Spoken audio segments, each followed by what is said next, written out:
رمضان ایک ایسا مہینہ جو صدیوں سے ہر دور کے مسلمانوں کے لیے عبادت، صبر اور قربانی کی علامت رہا ہے۔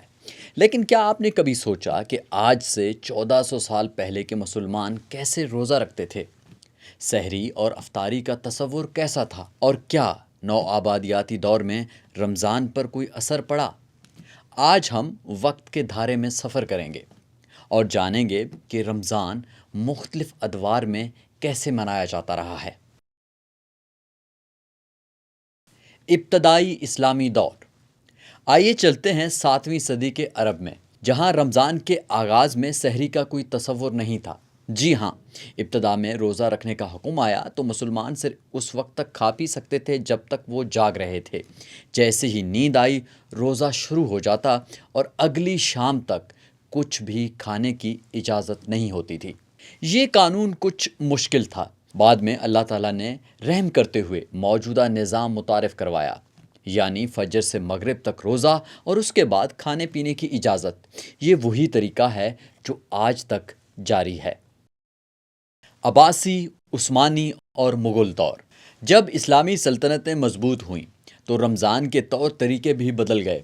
عباسی خلافت کے دور میں افطار کے وقت مساجد اور محلوں میں عام لوگوں کے لیے بڑے بڑے دسترخوان بچھائے جاتے تھے۔ عثمانی دور میں رمضان کا سب سے دلچسپ پہلو تھا توپ چلانے کی روایت۔ جیسے ہی مغرب کا وقت قریب ہوتا، ایک توپ داغی جاتی تاکہ سب کو افطار کا وقت معلوم ہو جائے۔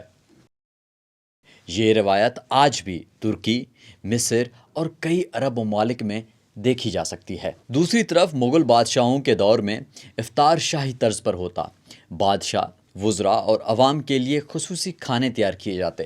کہا جاتا ہے کہ اکبر بادشاہ کے افطار میں خاص قسم کے مغلی پکوان جیسے شیر خورما، زعفرانی کھیر اور مسالے دار قورمہ شامل ہوئے۔ نو آبادیاتی دور، آزمائش اور صبر۔ جب برِ صغیر اور دیگر مسلم علاقوں پر نو آبادیاتی جنگجوؤں کا قبضہ ہوا تو رمضان منانا چیلنج بن گیا۔ سرکاری دفاتر اور سکولوں میں روزہ داروں کے لیے کوئی رعایت نہیں تھی، بلکہ بعض جگہوں پر انہیں زبردستی کھانے پر مجبور کیا جاتا۔ لیکن مسلمانوں نے صبر کا دامن تھامے رکھا۔ خفیہ طور پر افطار کی محفلیں ہوتی، تراویح کے اجتماعات منعقد کیے جاتے اور اس مقدس مہینے کی برکتوں کو ہر حال میں زندہ رکھا جاتا۔ جدید دور، رمضان اور ڈیجیٹل دنیا۔ آج کا رمضان بہت بدل چکا ہے۔ سحری اور افطاری کے لیے اب توپ کی نہیں بلکہ موبائل ایپس کی ضرورت ہوتی ہے۔ لوگ افطار کے وقت کھانے سے زیادہ سوشل میڈیا پر اپنی تصویریں اپلوڈ کرتے ہیں۔ یہ سب آسانیاں اپنی جگہ، لیکن سوال یہ ہے کہ کیا ہم ان جدید سہولیات کے باوجود رمضان کی اصل روح کو برقرار رکھ پا رہے ہیں؟